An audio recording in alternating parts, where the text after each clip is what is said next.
welcome to this little eye mechanism short, since I've nothing else to do. Now, I've never built an eye mechanism before, I've never built anything remote controlled before, and I've certainly never made anything in Gauge 1 before, so this has all been a learning experience. That said, I would like you to learn by my mistakes, so you don't have to make your own. This is the parallelogram eye mechanism that I have constructed to use for Thomas. And what you see here, you see my, hang on if I turn it on, my fancy little sprung eye plates and mechanisms. Yeah, it looks very, very nice and it works very well. Don't do it.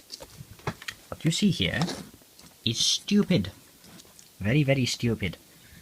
And I will show you why.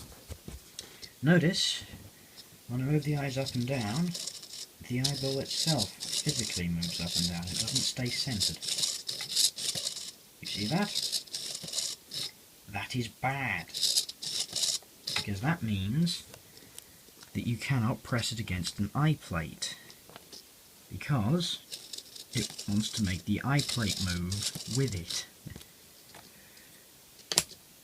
I've basically put the pivot point way too far back, as you can see.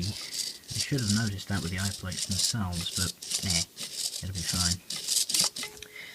So what I'm intending on doing instead is drilling a small hole in the back of the eyeball, into which I can put a metal bar so I can put the rotation eyelets on the eye itself, rather than having to solder it to a copper plate, which then isn't going to work. Yes, learn from my mistakes so you don't always have to make your own. That's it for this short. I'll see you next time.